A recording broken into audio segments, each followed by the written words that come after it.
Sa mga pangunahing balita naman sa labas ng bansa, US President Barack Obama binigyang diin na walang magwawagi sa nangyari ngayong krisis politikal sa pagitan ng Democrats at Republicans. At sa Nairobi, Kenya, inilabas na ang kuha ng CCTV sa mga unang sandali ng pasukin ng attacker ang West Gate ng shopping mall doon. Kasunod naman ito ng pamamaril. Ito ang mga global balita ni Edwin Eusebio. Balik trabaho na ang karamihang mga federal employees sa Estados Unidos. Makikita na rin ang sigla ng kalakhang Metro DC ng Washington. Kasunod dito ng botohang ginawa ng mga mambabatas ng Amerika na nagkasundo sa panukalang wakasan na ang government shutdown at upang maiwasan ang tuluyang pagtigil ng trabaho ng gobyerno.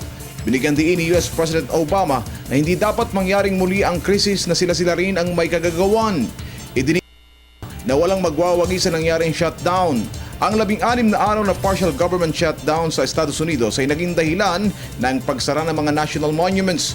Nagdulot rin ito ng paghinto ng trabaho ng daang libong mga federal workers. Tinatayang umabot na rin sa 24 na bilyong dolyares ang pinsalang inabot ng ekonomiya ng Amerika dahil sa naturang government shutdown. Inilabas na sa publiko ang CCTV footages ng marahas na pamamaril sa isang mall sa Nairobi, Kenya. Isang karaniwang eksena lamang ang makikita sa unang bahagi ng video na kung saan ay labas-masok lamang mga customers ng mall.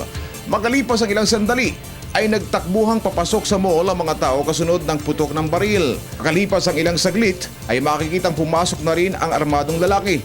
Walang sabi-sabitong namaril sa kung sino man ang matamaan. Napagdiskitahan nito ang isang kawani ng mall at pakailang ulit itong pinagbabaril. Wala pa rin inilalabas na ulat ang pulisya ng Kenya sa kung anong follow-up ang ginagawa nito sa malagim na pamamaril sa naturang shopping mall. Para sa Telebisyon ng Bayan, Edwin Eusebio.